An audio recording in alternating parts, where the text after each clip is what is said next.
भक्तों को श्री शिवाय नमस्तुभ्यम। हर हर महादेव।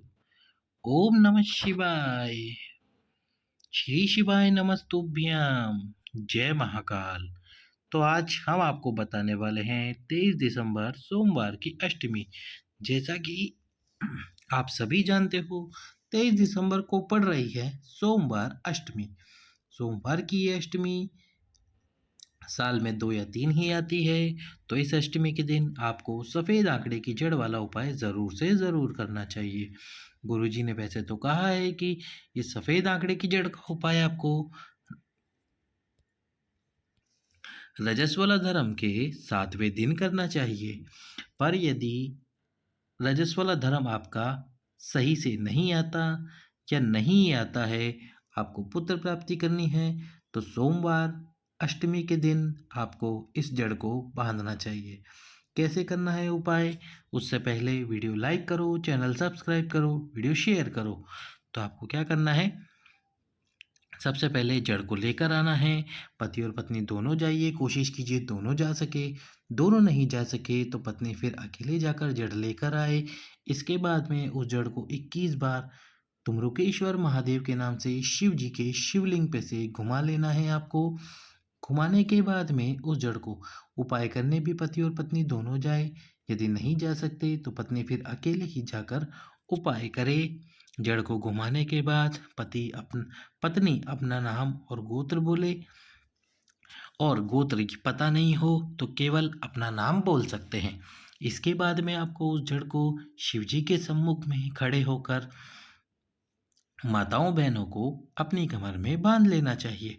लाल कपड़े में लपेटकर लाल धागे में बांध लीजिए इस जड़ को। इसके बाद में एक पीपल का पत्ता, जो दूसरा उपाय है हमारा, वो कीजिए अवधूतेश्वर महादेव के नाम से। कौन से महादेव? अवधूतेश्वर महादेव के नाम से पीपल का पत्ता समर्पित कीजिए।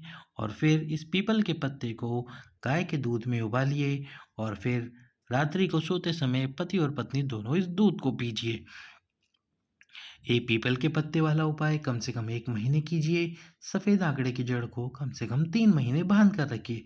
बाबा पे प्रतिदिन 1 कलश जल जरूर समर्पित करें तुमरुकेश्वर महादेव के नाम से।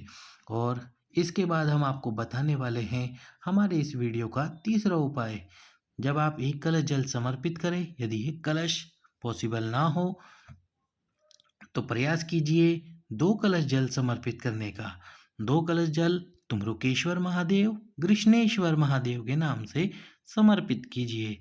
इसके साथ ही 2 बेलपत्र समर्पित कीजिए, एक पति अपने लिए और पत्नी अपने लिए। यदि दोनों में से कोई भी एक ही उपाय कर रहा है या एक व्यक्ति घर में नहीं है तो केवल 1 बेलपत्र समर्पित करें। और जब बेलपत्र समर्पित करें तो तुमरुकेश्वर महादेव का नाम जरूर ले। कोशिश कीजिए बेलपत्र दक्षिण दिशा से समर्पित करें और दक्षिण दिशा में खड़े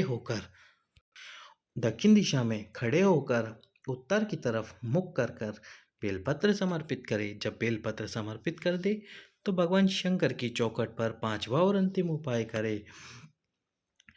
चौखट के दोनों सिरों पर एक एक दीप प्रज्वलित करें, जिसमें गोल बात लगी हुई हो, घी डला हुआ हो और एक चुटकी काले तिल हो।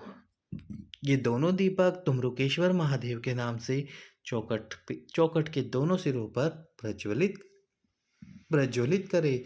इस प्रकार से यदि आप ये उपाय करते हैं सफ़ेद आंकड़े की जड़ के साथ में, तो आपको निश्चित रूप से पुत्र, संतान या फिर और कोई भी कामना क्यों न हो, अवश्य ही पूर्ण होगी। सभी भक्तों को श्री शिवाय नमस्तुभ्यम।